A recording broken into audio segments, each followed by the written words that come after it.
this is Elizabeth and Elton Brewington with Discover Brightside, the video podcast and network. And thank you all for loving us and liking our posts and growing our subscription on Facebook, Instagram, and we cannot thank you enough for being the lifeline of our channel. So while you're watching our wonderful videos, we hope you will write us a comment, we'd share, and yes, our videos have gone viral, and we're so grateful to all of you for what you do as being part of the Brightside community. And I am here today because we have been doing 2 days, and believe it or not, we have done 30 interviews and we have met with 12 sessions on emotional intelligence. And we had started emotional intelligence 4 months ago, and I'm looking for Dr. Mort, but he's not here, and Richard, who got us started, and Clifton, who got us started on emotional intelligence. And we did topics about, finding yourself, loving yourself, finding your soulmate, children, community, eating great food, having a nutrition diet, having great health, having wellness, all of the above. But then we talked to some pundits, gurus, and they said the highest attainment in life is prosperity. Now, how you define wealth is up to you. You could have $1 and you could feel like the richest person in the world, or you could be a trillionaire.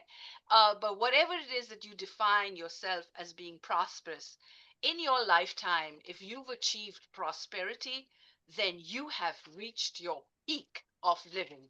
And that's what we want you to live, the best life that you could live. And that's what it is to be on the bright side. So yesterday we did relationships and we talked about couple therapy, we talked about marriages, and today we're going to talk about a topic that's very dear to our heart is being single. Now, you might be single all your life and you might be strong and you might know how to deal with it. But what happens is if you have been married for a good amount of years and then suddenly you lose your loved one, or you get divorced, as Andy will tell you how devastating that can be. And then you have to co parent with someone that has hurt you so deeply, and you have to forgive and you have to move on. And so there's so many aspects to being single. And Carol is here with her wonderful book to help people who suddenly get widowed and suddenly you're in this place that you didn't think you had. Or the same way with loss of job or loss of finances or loss of something that you've been so used to seeing and observing. And so today we bring to you, as I always say, none of us are experts, but together, when we bring experts together, we have a stronger voice and we can together collectively give you some sound advice. So I'm going to start with each of you introducing yourselves for 5 minutes to tell us who you are and what you do, and then I'll bring Elton on to moderate a nice panel discussion. So here we are talking about emotional intelligence and how do we deal with being single. So I'm going to start with Carol McGee, who's one of my sponsors, and she has written a lovely book, and she has actually worked me to pay attention to her book because I've been doing so many books and I review 30 books a month, and it might have just gone by. And I said this is the perfect panel, and so Carol, welcome, welcome, welcome. Give us a 5 minute quick introduction, and I'll go around the room, and then we'll come back and do a discussion. Mike. Your microphone. Thank you. You would like for me to introduce the book itself, not just myself, correct? Yes, both. Okay. And I'll give you more time later too. So go ahead. Okay. Um, my name is Carol McGee. I live in Daytona Beach, Florida, with my husband, Larry. I am married. We've been married 47 years, and yet, very much to my surprise, I really felt impressed by God to start a ministry for widows at our church. And I thought that was very misplaced on God's part. And yet, I decided, well, I guess I need to pursue this. And that was about 4 years ago. Now I have spent this last 4 years very closely connected to these amazing, amazing women who have experienced this journey with absolute courage.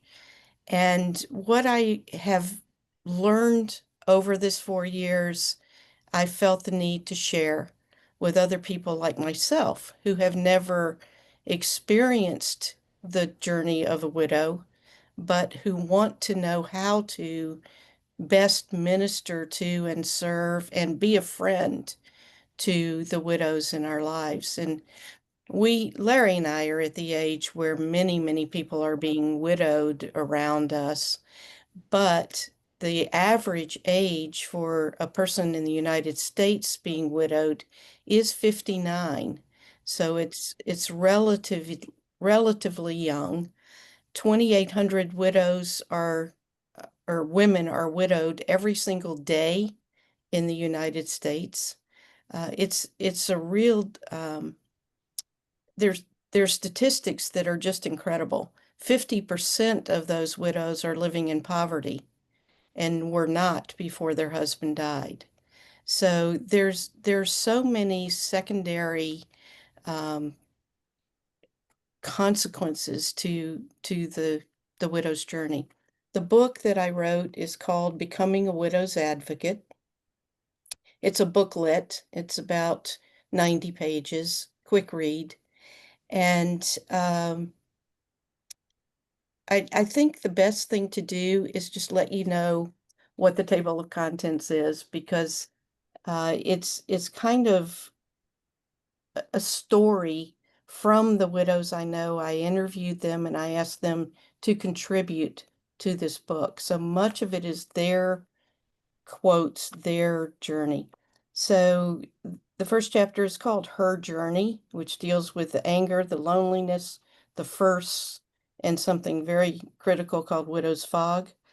Second chapter, Stop Before You Say. This is us as friends. There's so many, not knowing what to do and being awkward. It's so hard to know what to say and looking at the things that stupid people or stupid things that people say. I don't call it that in the book, but they really are. Practical ideas to make her day, what widows say has meant the most to them, tips for men who are ministering to widows, because that can be a little tricky.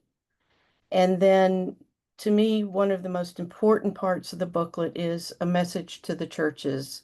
And this is, I said churches, but any sort of faith-based organization or um, hospice centers, anybody that wants to set up a ministry for widows, even funeral homes here in our town are doing that. So, a message to them about how to go about putting together a ministry. And in the appendix of the book, I do actually give a step by step idea of how one can begin a widow's ministry in your community. And then another appendix on resources for widows themselves, but also for widows advocates. The last thing I'll say is that I, as I've mentioned already, I wrote the book for people who are not widows who want to understand the journey and serve widows. But what I'm finding out, we did a soft launch early on, is that the widows themselves are really benefiting by reading the book. And I didn't expect that, but their comment is that by reading through this and by reading the comments and input of other widows, their journey is being validated. They are hearing things that they thought that they were alone in experiencing. And so that has been kind of a surprise to me, is how much they have been um, ministered to just by the booklet itself. Wow. And the book is available on your website, which is It is. mcgeebooks.com. And Carol, stay on because we're going to have a conversation about this and about your book. And you're watching Discover Brightside, and Carol has been discovered many times on this channel. And welcome back. And we are keeping Larry in our prayers for Thank you. expedient recovery. Thank you. So you are watching Discover Brightside.